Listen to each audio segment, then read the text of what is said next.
속보, 홍명보 결국 최후 맞는다. 이 문서 하나로 끝장, 홍명보 결국 유인촌이 끝낸다. 축구계 초토화. 홍명보 축구대표팀 감독 선임 과정 등과 관련해 두 차례나 국회 질타를 받았던 정몽규 대한축구협회 KFA 회장이 너무 현미경으로 쳐다봐서 이렇게 하시지 않았나. 이런 아쉬움은 좀 있다. 고 밝혔다. 정몽규 회장은 지난 29일 서울 동대문구 경희대학교 평화위전당에서 진행된 2023 아시아축구연맹 AFC 연간 시상식 참석을 앞두고 취재진과 만난 자리에서 너무 현미경으로 봤다며 크게 보면 전력강화위원회에서 추천을 했고 저희가 적절한 조치를 해서 임명한 것이라고 말했다. 정 회장의 이 발언은 두 차례 국회 출석 이후 이 부분은 설명이 미진했다. 더 설명했어야 됐다고 생각하는 부분이 있는가에 대한 질문에 대한 답변 과정에서 나왔다. 홍명보 감독 선임 과정과 관련해 큰 틀에서는 큰 문제가 없는데도 국회 문화체육관광위원회 소속 여야 위원들이 너무 세밀하게 접근한 게 아쉬웠다는 취지의 입장인 셈이다. 홍명보 감독 선임 과정과 관련된 논란은 잔니 인판티노 국제축구연맹 FIFA 회장과도 직접 대화를 나눈 것으로 전해졌다. 인판티노 회장은 AFC 연간 시상식 참석을 위해 한국을 찾았고 시상식 전날엔 서울 종로구 축구회관을 찾아 정 회장 등과 차를 마시며 대화를 나눴다. 정 회장은 인판티노 회장도 한국에서 일어나는 일들에 대해 이해하시는 것 같고 모든 미디어에서 나오는 것도 다 모니터하시는 것 같다 면서 여러 가지로 잘 설명을 드렸는데 홍명보 감독 선임에 관해서 피파에서도 많이 보고를 하기는 하는데 거기에 대해서 잘 이해를 못하시고 이해가 잘 안 된다는 말씀을 많이 하셨다고 덧붙였다. 이어 정몽규 회장은 제가 있는 그대로 설명드린 건 있었다며 그리고 결국에 가서는 다 축구협회 회장 책임 아니냐 이렇게 얘기하셨었다고 덧붙였다. 앞서 정 회장은 지난달 국회 문체위 현안 질의에 이어 이달 국정감사에도 출석해 홍명보 감독 선임 과정은 물론 위르겐 클린스만 전 감독 선임 과정, 축구협회 사유와 의혹 등과 관련해 거센 질타를 받았다. 이 폭풍 그냥 지나가게 둬라. 피파에 이어 이번에는 AFC가 정몽규 회장 탄력받나? 셰이크 살만 빈 에브라임 칼리파 AFC 회장은 지난 29일 서울 동대문구 경희대 평화위전당에서 열린 AFC 애뉴얼 어워즈 서울 2023에 참석해 한국은 아시아에 있는 작은 나라가 아니고 축구에서 매우 큰 부분을 차지한다며 우리 모두의 서포트가 없었다면 가능하지 않았을 것이라 생각한다 라고 말했다. 살만 회장은 취재진과 만난 자리에서 한국은 2026 북중미 월드컵 아시아 지역 3차 예선조 1위를 달리고 있는데 어떻게 하면 여기서 더 나아질 수 있는지에 중점을 맞춰야 한다고 말했다. 주목할 만한 부분은 대한축구협회에 대한 지지성 발언이다. 살만 회장은 대한축구협회는 국내뿐만 아니라 동아시아 내에서 안정적인 모습을 보여왔다. 누군가에게 책임을 돌려서는 안 된다. 지금은 미래를 봐야 하는 시점이다. 날씨가 좋지 않고 때로 폭풍우가 올 때도 있는데 그럴 땐 그냥 지나가게 두고 앞으로 계속 전진해야만 한다고 말했다. 살만 회장은 축구협회의 행정자유를 짚으며 혼란이 일어나도 앞으로 나아가야 한다는 지지성 발언을 내놓았다.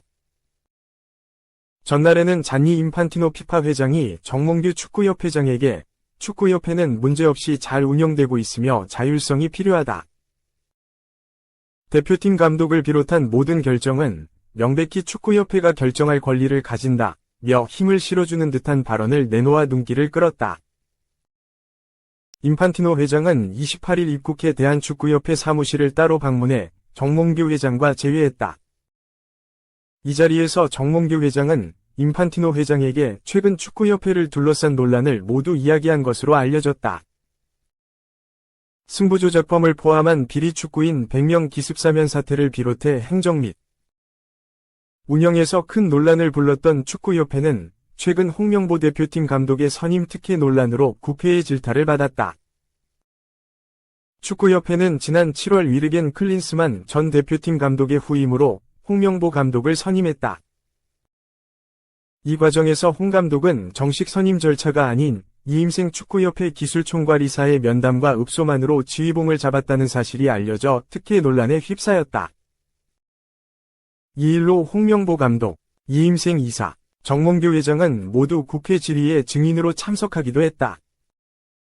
정몽규 회장은 전날 취재진에 제가 인판티노 회장에게 여러 가지로 잘 설명했다며 홍명보 감독 선임에 대해서는 피파에도 보고를 많이 하긴 했는데 잘 이해가 되지 않는다는 말씀을 많이 하셨다.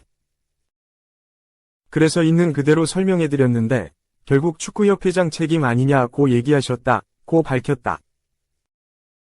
이 과정에서 책임이라는 단어가 정확히 어떤 의미인지에 대한 의혹도 남겼다. 일부에서는 책임은 권한으로 해석되어야 맞지 않느냐는 해석도 제시됐다. 인판티노 회장의 발언을 전달한 정몽규 회장은 국정감사를 재언급하며 너무 현미경으로 보시는 것 같다. 크게 보면 국가대표 전력강화위에서 추천했고 규칙대로 임명했다고 아쉬움을 토로하기도 했다.